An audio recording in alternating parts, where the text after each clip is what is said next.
It is Miles Monroe who says very eloquently that once you have defined your purpose in life, you don't want the sun to set, nor can you wait for it to rise, because there's not enough hours in the day to do what you've been called to do. I'm a blessed man for many reasons, but more so I know my purpose. Not my job, not my title, but my purpose.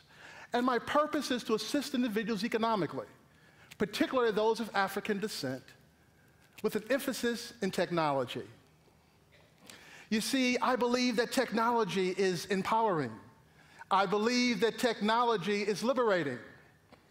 I'm a nerd with swag.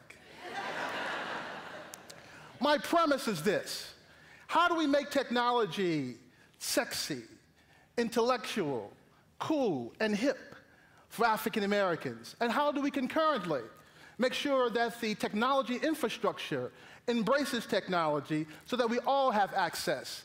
That doesn't happen just for African Americans, but our entire global economy. Statistically, I'm not supposed to be here. I'm an African American male born and raised in North St. Louis. I'm supposed to be a part of the prison and penal system. I'm supposed to be a part of the double-digit unemployment. I'm supposed to be a part of low wages, but I came from a very loving family who fed me spiritually, physically, and mentally, and told me if I was smart and if I worked hard, that I could be successful, and I believed them. I also believed my teacher, Miss Reed, in the 6th grade, that said that technology is the wave of the future, and if you work hard and if you're smart, you'll be successful, and I believed her too. So fast forward, public school, state college, a career in technology, being able to transfer military technology to commercialization, being able to testify in front of Congress on financing technology, helping create an urban technology park, and ultimately being able to be appointed to the White House Task Force on Economic Conversion. I could not wait to call my mother and tell her nurturing has assisted me going from North St. Louis to the White House. And I called her, my loving mother, and I said, "Mom, I just had lunch with the President of the United States, with some of the top economists in the country." And in her loving mother tone, she said, "Baby, that's fine, but did they feed you good?" Walk with me through the historical perspective of African Americans in technology. In 1944, an incident happened that will forever change the relationship of African Americans in technology. What happened? The invention of a mechanical cotton picking machine. That technology wiped out thousands of jobs of African Americans. We couldn't own the technology, so we were labor-oriented. So when the technology happened, we lost our jobs. And that inverse relationship would always happen as we move forward. Next, we go to the Great Northern Migration, when African Americans moved from the South to the North for a better way of life. They worked in factories such as Ford, Chrysler, General Motors, even moved to some of the county organizations such as Bell Fountain, Florissant, and even Ferguson. But what happened when technology came? Those factories closed. We lost jobs. Again, we were displaced for technology. And then you had generations who never saw a collective family, who never saw skill sets, who weren't able to provide for themselves. So we lost a generation. And then last year, Mike Brown was killed by technology.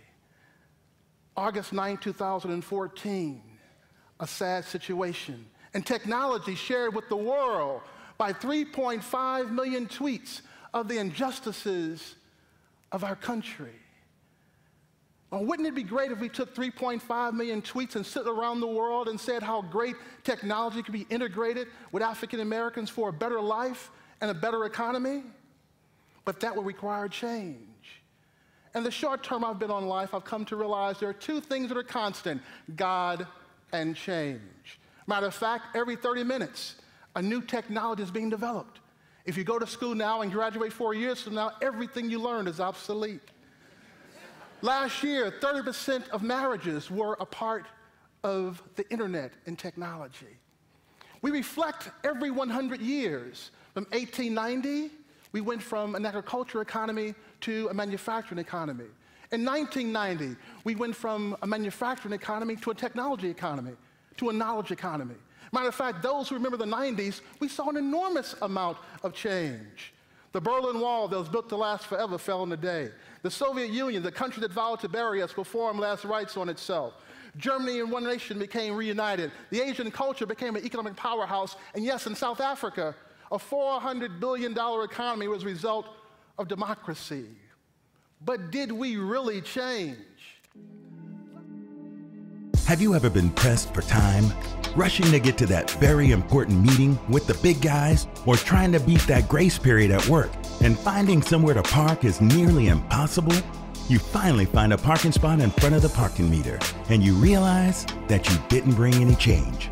You happen to look over and see a homeless man sitting on the sidewalk, and for a half second we immediately assume that the homeless person wants something from us. We snap back to reality as we check all our pockets for change because we don't want to get a parking ticket. Coincidentally, we look over and see the homeless man handing us the exact change we need for the parking meter. My new album, View from the Inside Out, was created to encourage listeners to not judge a book by its cover, because sometimes it's the person that we least expect that will be the one that gives us exactly what we need when we need it. View from the Inside Out drops March 19 everywhere. And remember, integrity matters the most when you're by yourself. Hey, I bring to you DOC, Disciples of Christ Ministries. We are dedicated to the advancement of God's kingdom by bringing our people closer to Christ. We are proving ways to effectively commit Scripture to memory. If you want to memorize biblical text but are not sure what to memorize or how, the SOAP study is perfect for you. The SOAP method: Scripture, observation, application, prayer, is the perfect launching point to begin hiding God's Word in your heart. This user-friendly and godly-inspired gift will give you thought starters to encourage you and others on your spiritual journey, bringing you intrinsic, extrinsic, and most importantly, eternal value. For more information, you may contact us today at 314-449-1337. Receive a free Bible with your order today. The Dynasty Media Portal is a media distribution platform reflecting multiple genres of music, film, and special events via radio, television, and online streaming. Advertisers and content generators are connected to a combined listening audience of over 14 million viewers with any single piece of content. It's unlimited access for your organization or business through digital and social media marketing. Contact us at 1-800-288-9524 or email us at dynastytelevision@gmail.com. Visit www.dynastytelevisionmediaportal.com and experience what it means to be destined for Dynasty. Hi, my name is Phyllis O'Hara, CEO and founder of Angelo's Jewelry. This spring and summer, I will be bringing to you the Bold and the Beautiful collection, consisting of sparkling 3-piece necklace sets. Get bold and be beautiful. Don't miss our jewelry workshop series each weekend, teaching girls from age 6 to 18 how to express themselves by designing and creating their own unique pieces. Contact us today to register for upcoming workshops or inquire about a special gift at 314-477-3036 by email phyllisohara91@gmail.com and on Facebook at Angelo's Jewelry.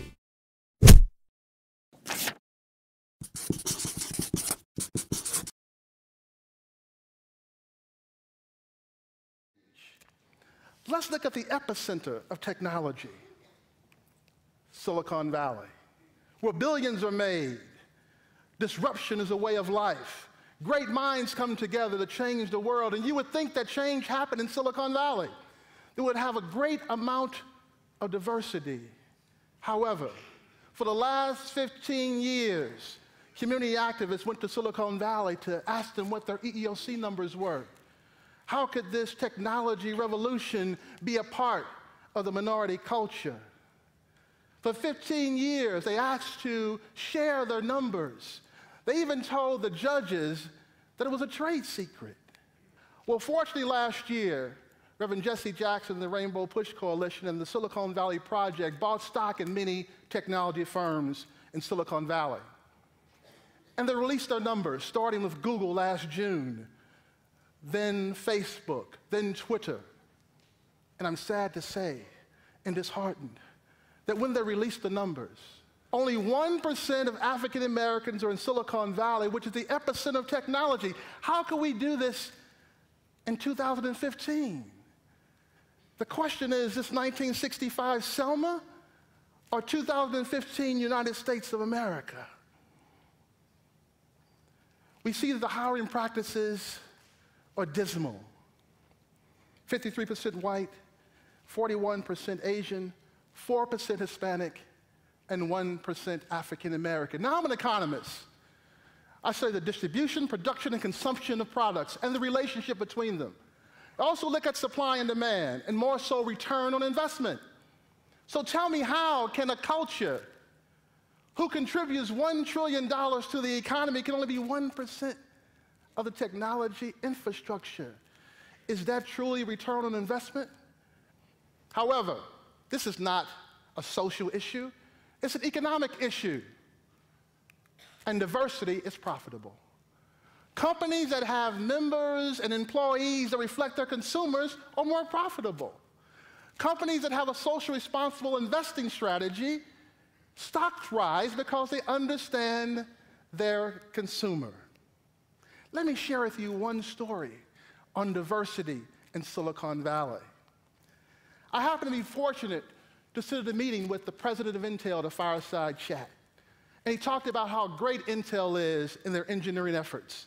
But science and technology and math, they're very strong in that area.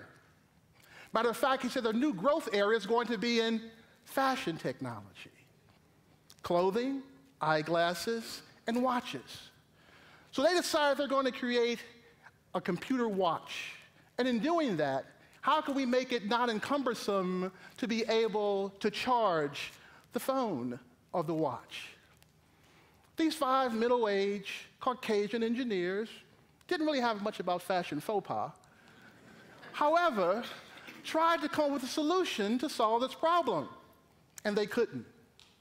But in walks an African-American female engineer, and she says, it's simple. A watch is jewelry, and at night, I take my jewelry and I drop it in a bowl. All you have to do is create a bowl that will charge the watch phone. Hence was created the smart bowl. Now, that one diverse idea that was able to come to the table changed economically the company. Not just a social issue, it changed economically. So how many ideas from African Americans that don't make it to the table? How many ideas that don't make it because I wasn't a part of the Stanford infrastructure? I wasn't a part of the fraternity. How many ideas that we never take and be able to assist us, and they end up in the cemetery, dream deferred, because I was told that the cemetery is one of the most wealthiest places on earth, because those dreams never got a chance to make it. In economic development, we talk about smokestack chasing. In economic gardening, we grow what we have in our assets. So how do we move this forward? Let's come to St. Louis, the gateway of the West, the 250th anniversary of our birth. How do we change this infrastructure? What are we doing now? We're converting ourselves to a tech hub. Forbes magazine, Fortune, so many organizations are saying we're a great technology hub. We have founders that come out of St. Louis. Square, Twitter, Locker Dome, Earbuds, a wide variety of technology firms. Matter of fact, we have a great tech ecosystem. We have technology firms, financial firms, accelerators, even I-10. But more importantly, when we look at this tech system of all the great things we have here, we don't want to repeat the same mistake that others have, because there's only one organization up there that's African American, Harris Stowe. So how do we change the model that others have done and move to a new agenda? We have an opportunity in St. Louis to close the digital divide. We have an opportunity to close the Delmar-Skinker divide. Either we all win or we all lose. That is a choice. So the question is, African Americans in technology, do you have exclusion or empowerment? And if we don't make this change, we will flip the coin high in the world and have the problems on the other side of St. Louis. And that is number 3 in crime, number 1 in producing lowest wage jobs, murders increase, tourism is detracted, and we lose. But we cannot afford to lose as a city that reinvents itself. So how do we move forward? St. Louis has a very unique opportunity that no other city has in this country. We have a direct correlation between African Americans and technology that no other city has in this country. We have a past, a present, and a future. Hi, I'm McCarthy, CEO, founder of Minorities for Medical Marijuana. Minorities for Medical Marijuana is a nonprofit advocacy, outreach, and education organization based in Orlando, Florida.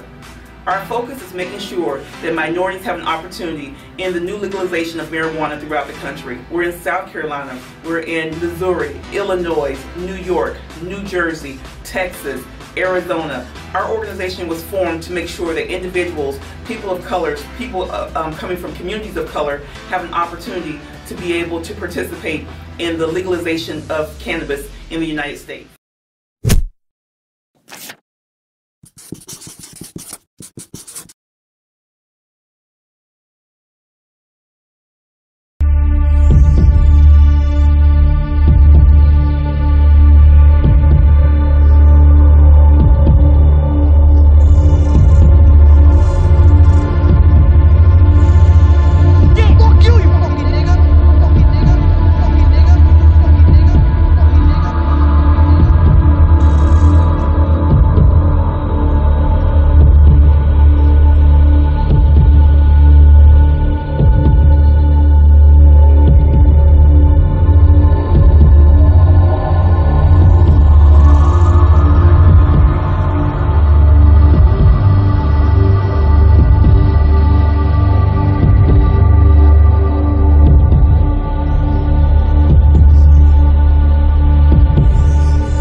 Would you like to increase your customer base, grow your online presence, transform the look of your brand? Let the marketing experts at Logo Graphics Design and Advertising help you hit the mark. Logo Graphics has provided marketing solutions for businesses for over 26 years. Our services include website development, marketing flyers or banners, email marketing, nonprofit outreach, social media management, and more. Contact our office to turn your ideas into solutions today. Call us at 1-800-288-9524 or email us at logographicsdna@gmail.com.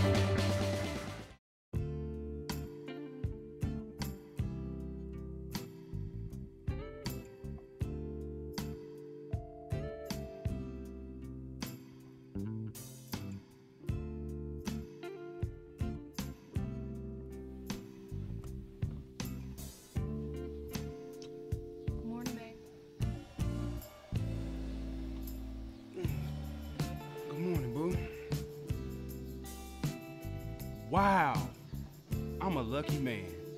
She is the light of my life, and as fine as a Georgia pine. Good God from Zion. She's truly been a blessing. So what am I afraid of? I mean, she's perfect in every way. I love her. Yeah, I need to do the right thing. I'm gonna do the right thing. Yeah, it's time.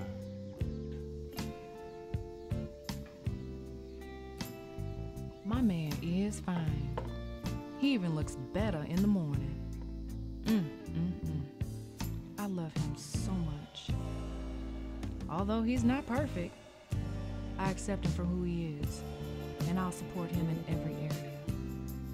I'll be there for him till death do us part.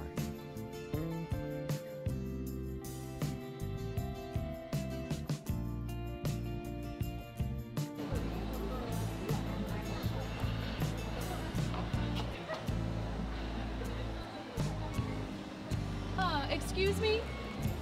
How do you know Chris? You must be Deanna.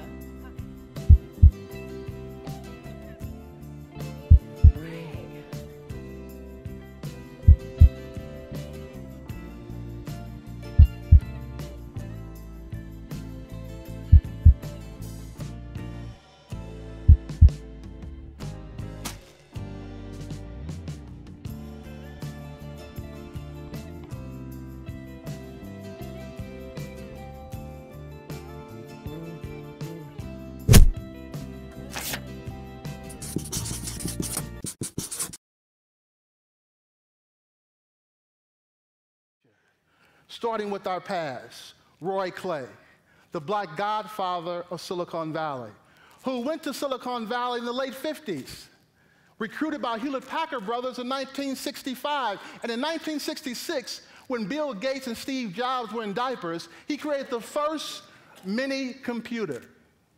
He went on to help invest in technology, went on to create his own company, and became the first vice mayor of Silicon Valley, Palo Alto. Roy Clay from St. Louis by way of Kinloch. Presently, the largest black business in the country hails right here in St. Louis. Dave Stewart with Worldwide Technology, $6.5 billion in revenue, 6,500 employees. How can that affect the economy, both locally and nationally? And the future, Jalen Bledsoe, 16 years old. He started his company 3 years ago, a Hazelwood West student, with 120 employees now 3 years later, and $3 million in revenue. We have a future. I believe that vision is so important. My vision is to integrate African Americans in technology. How do we move forward? There are national models in place that we can duplicate. 3 areas: sports and entertainment, education, and minority tech firms. The first is sports and entertainment. We know that sports and entertainment has an influence around the globe. What if we showed urban kids that their rappers and their sports figures were interested and integrated into technology? Well, if you didn't know, Dr. Dre took some throwback earphones from the 70s, integrated streaming, and created Beats, and sold their company to Apple for $3.5 billion. Carmelo Anthony, an athlete, basketball, created a technology equity fund to move his agenda forward. Nas, a very eloquent rapper, didn't invest just in 10 companies, not 20, but invested in 40 technology firms. This trend of athletes and entertainers into technology can help us move forward. Second, education. It was said that in the past, Latin was the language, and if you couldn't speak Latin, you couldn't affect society. Well, the language today is coding. You have African American organizations that are teaching kids how to code. Hack in the Hood, Yes We Code. Objective is to create 100 coders in the technology arena in African American industry. And lastly, minority tech firms. If we're going to reduce African American employment, we increase African American businesses. And we do that by accessing capital and contracts. And I'm happy to say Black Silicon Valley in Atlanta, the civil rights birth, has a 100,000 square foot facility helping technology firms grow in the minority technology space. We have models, we have opportunities that we can do and we can grow. So TedX, with the opportunities and the creativity that you all have, what is the call to action? What can you do today to make sure that we all integrate this great technology infrastructure? Lastly, we talk about St. Louis. And St. Louis has economic strategies as well and solutions. Ferguson 1000 was created to create 1,000 jobs. We partnered with Global Hack to be able to do the first Ferguson hackathon. And in doing that, we're able to bring 200 coders together to assist in development. We also have St. Louis internship program that does technology and entrepreneurship for urban youth, as well as Claim Academy. With that, I want you all to move forward with solutions, and I call that the 3 C's. Contracts, capital, and contacts. Capital has to infuse technology in order to move forward. We need to have capital that does that. So those of you in the financial markets, you can move that forward and assist us in doing that. And contracts help corporations be able to grow minority tech firms. And lastly, contacts. Life is based on relationships.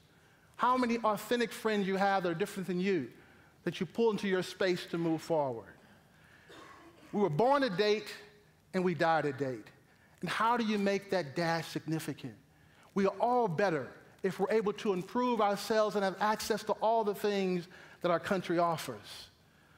So I say very eloquently, be the best you can be and society benefits. Russell Simmons said it very easy in his book, Do You. Mark Twain said, 2 days are important in our life. The day we were born and the day we were found. The day you find out why. Pharrell said, clap your hands if you believe that happiness is the truth.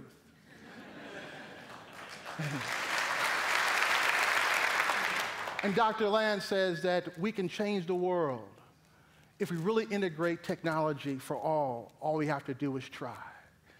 So let's look at that last axiom that we know from a historical perspective, and that is the revenge of the nerds, hashtag.